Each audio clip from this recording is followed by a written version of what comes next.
মহান আল্লাহ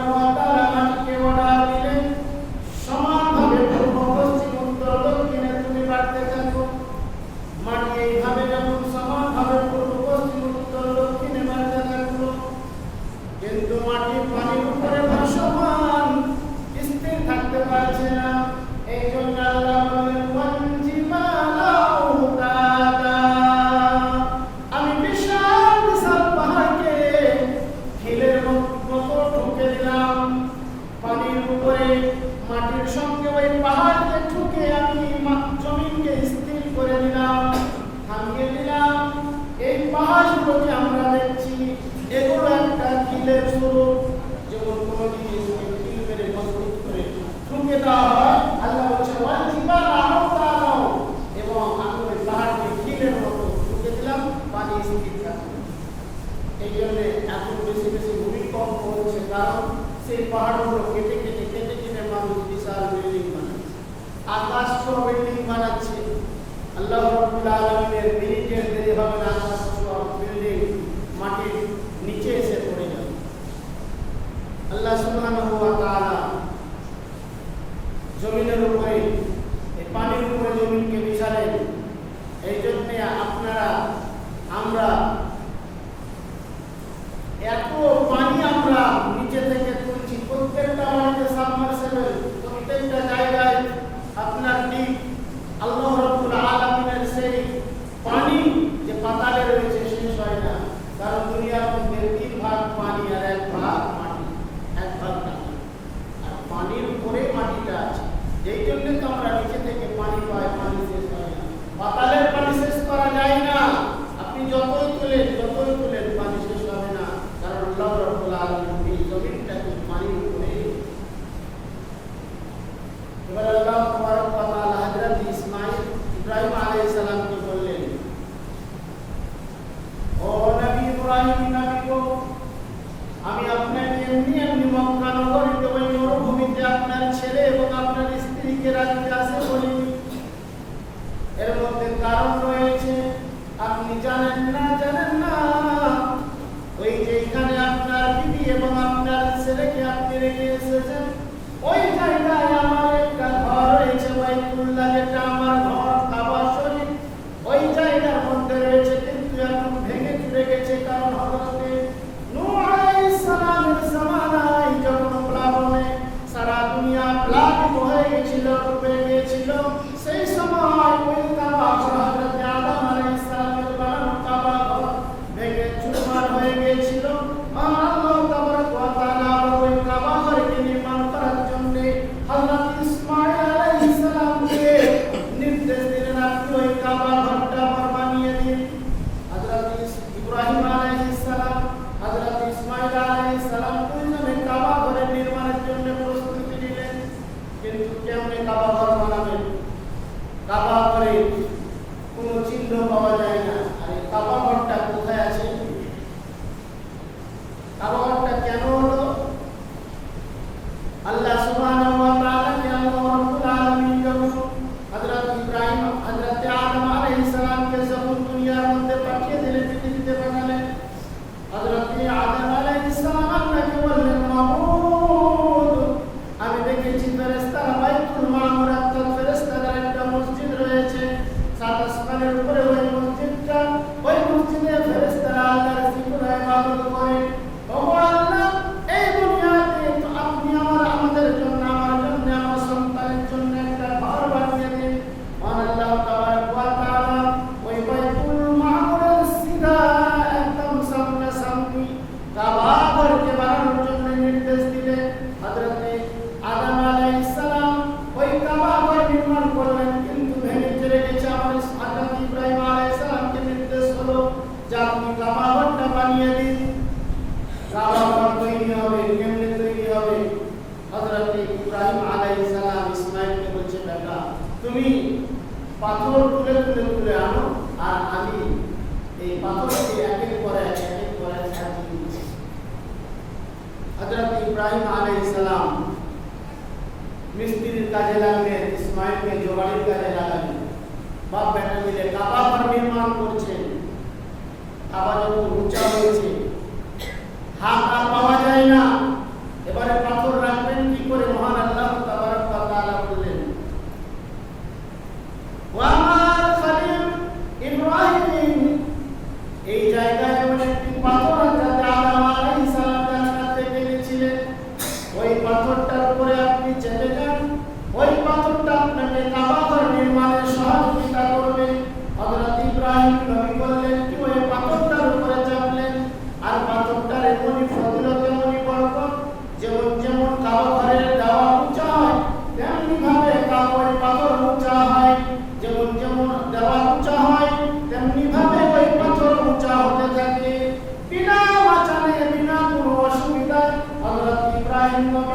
সম্পূর্ণ কাবা ঘর ওই পাথরের চেপে তুমি ওই কাবা ঘরকে নির্মাণ করলেন। সম্পূর্ণ কাবা ঘর নির্মাণ হলো, কোনো মাচান কুটি কাটাতে হলো না, কোনো রকমের বাস্তুবিদ্যার কাজ করলো না। পাথর যেমন দেওয়াল চায়, পাথর চায়। আল্লাহ সুবহানাহু ওয়া তাআলা এবারে আমার ইব্রাহিম আলাইহিস সালামকে বললেন, নবী গো, আপনি ওই যে পাথরের উপরে চেপেছিলেন, এটা দুনিয়ার কোনো পাথর নয়, দুনিয়ার কোনো পাথর নয়, এটা হলো জান্নাতি পাথর। এই পাথরটা আপনি কাবা ঘরের একটা কোণায় আপনি স্থাপিত করবেন, লাগিয়ে দিন। আল্লাহ রাব্বুল আলামিনের অর্ডারে হযরত ইব্রাহিম নবী কাবা ঘরের এক কোণায় এই পাথরটাকে লাগিয়ে দিলেন। যে পাথরটা আমরা বর্তমানে হাজরে আসওয়াদ বলে জেনে থাকি। আমরা কি বলি হাজরে আসওয়াদ? তো হাজরে আসওয়াদ দুনিয়ার পাথর নয়, জান্নাতি পাথর। ওই জান্নাতি পাথর আল্লাহ রাব্বুল আলামিনের কুদরতের ওই পাথর কাবা ঘরে লাগানো হলো। আল্লাহ তাবারক ওয়া তাআলা ওই কাবা ঘরের পাথর কেন লাগালেন? এই পাথর তো অন্য জায়গায় লাগিয়ে দেওয়া যেত, অন্য জায়গায় রাখতেন।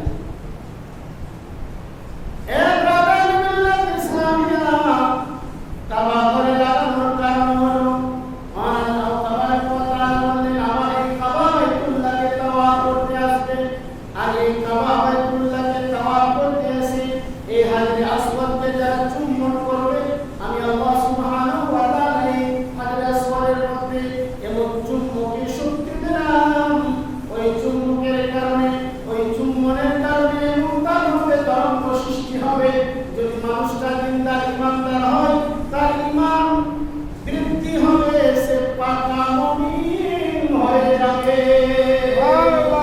কাবা ঘরকে চুমতে গেলে, কাবা ঘরকে দোয়া করে ওই হাজরে আসওয়াদকে চুমতে গেলে আপনার মধ্যে যদি ইমান থাকে তো আপনার ইমান বৃদ্ধি হবে, আপনি পাকা মুমিন হবেন। আর যদি বেঈমানি থাকে, আপনার টাকা যদি হারামের টাকা নিয়ে আপনি যদি গেছেন সেই জায়গায়, তো আপনার হজ কবুল হবে না। আর ওই পাথর চুমতে গেলে আপনার মধ্যে নিফাকি আরো বেড়ে যাবে, আর আপনার মধ্যে আপনার দিনদারি শেষ হয়ে যাবে। এই জন্য সতর্ক হয়ে ওই পাথরকে চুমতে হবে। শুধু হজে যাওয়া নয়, হজে যাওয়ার আগে নিজে সমস্ত কিছুকে ঠিক করতে হবে। চলাফেরা, আপনার কাজ কাম, টাকা পয়সা সবকে ভালোভাবে করার পরে আপনি বাড়ি যাবেন। আর বাড়ি গিয়ে যখন ওই পাথরটা চুমবে, ওই পাথরের ওসিলায় আপনার ঈমান মজবুত হয়ে যাবে, একদম পূর্ণ মুমিন হয়ে আপনি ওখান থেকে ফিরে আসবেন। হাজের অবস্থা যেমন হয়, মকবুল হজ যদি আপনার হয়ে যায়, মানে যে হজ আল্লাহর দরবারে কবুল হয়, তো আল্লাহ সুবহানাহু ওয়া তাআলা ওই হজের বরকত দিয়েছেন। আমার নবী পাক সাল্লাল্লাহু আলাইহি ওয়াসাল্লাম বলেন, কোন বান্দা যদি আমার মকবুল হজ করতে পারে, তো সে যেন এখনই জন্মের মায়ের থেকে নিষ্পাপ হয়ে কাবা ঘর থেকে ফিরে আসে। কারণ হাজরে আসওয়াদটা সমস্ত গুনাহগুলো চেনে নিয়ে তাকে পূর্ণ মুমিন বানিয়ে দিয়েছে। ব্রাদার ইসলাম, আজ হযরত ইব্রাহিম আলাইহিস সালাম এবং ইসমাঈলের দ্বারা কাবা শরীফ নির্মাণ হলো। আল্লাহ তাবারক ওয়া তাআলা বললেন, এই কাবা ঘর মক্কার মধ্যে স্থাপিত হলো। হযরত ইব্রাহিম আলাইহিস সালাম, ইসমাঈল আলাইহিস সালামের দ্বারা নির্মাণ করা হলো। এবং আল্লাহ তাবারক ওয়া তাআলা বললেন যে হজের নিয়ম কানুনের মধ্যে এমন জিনিস হযরত ইসমাঈল আলাইহিস সালাম এই হজের নিয়মের মধ্যে যে নিয়মটা হয়েছিল কুরবানি দেওয়ার নিয়ম, আল্লাহ তাবারক ওয়া তাআলা হযরত ইব্রাহিম আলাইহিস সালামকে হুকুম দিলেন স্বপ্নের মাধ্যমে যে নবী ইব্রাহিম, আপনি আপনার প্রাণপ্রিয় ছেলে হযরত ইসমাঈল আলাইহিস সালামকে কুরবানি দিন। আল্লাহ তাবারক ওয়া তাআলা ওই হুকুমটি আমার খলিলুল্লাহ নবী বিন্দু মাত্র কোনো চিন্তা করলেন না। বেটাকে বললেন, বেটা, ইন্নী আরা ফিল মানামি আন্নী আযবাহুকা, আমি স্বপ্নের মাধ্যমে দেখেছি আমি তোমাকে জবাই করছি আর নবীগণের স্বপ্ন ওই হয়, স্বপ্ন হয় না, মিথ্যা হয় না। আমি আল্লাহর কাছেও আল্লাহর তরফ থেকে অর্ডার পেয়েছি, আমি তোমাকে নিজের হাতে জবাই করেছি। হযরত ইসমাঈল আলাইহিস সালাম বললেন, সাতাজিদুনি ইনশাআল্লাহু মিনাস সাবিরিন। আপনি যে নির্দেশ পেয়েছেন আল্লাহর কাছে, ওই নির্দেশ আপনি পূর্ণ করেন, অবশ্যই অবশ্যই আমি সবরকারীর মধ্যে হয়ে যাব। সুবহানাল্লাহ। আল্লাহ আপনাকে যেটা বলেছে ওটা আপনি বলেন।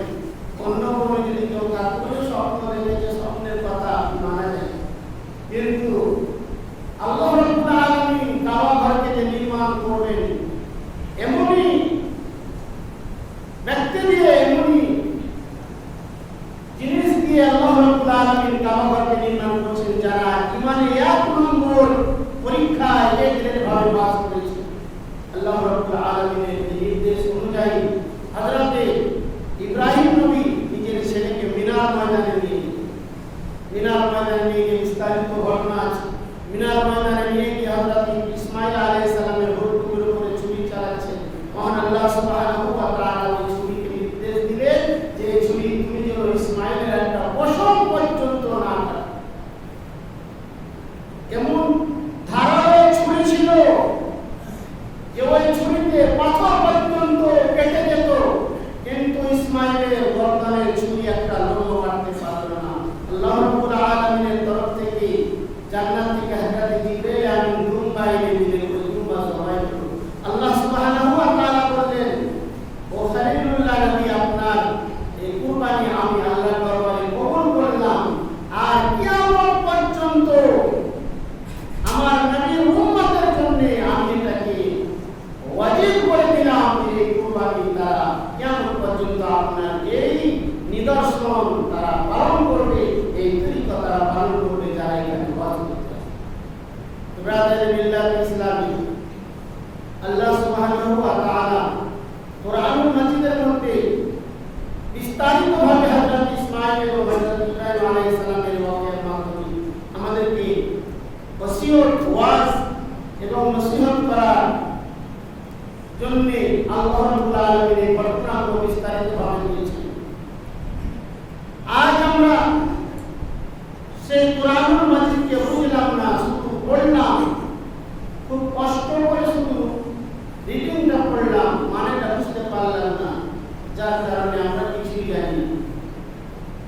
তো আমাদেরকে চেষ্টা করতে হবে কোরআনুল মাজিদকে আমাদেরকে পূর্ণ বিস্তারিতভাবে মানে সহ, অর্থ সহ, তাফসীর সহ পড়ে কোরআন কি কেন এসেছে, কি লেখা রয়েছে কোরআনের মধ্যে, আল্লাহ রাব্বুল আলামিন 6666 আয়াতে কি বলতে চাইছেন, কি বলেছেন, কিভাবে কোরআনকে সাজানো হলো, এগুলো আমাদেরকে জানতে হবে।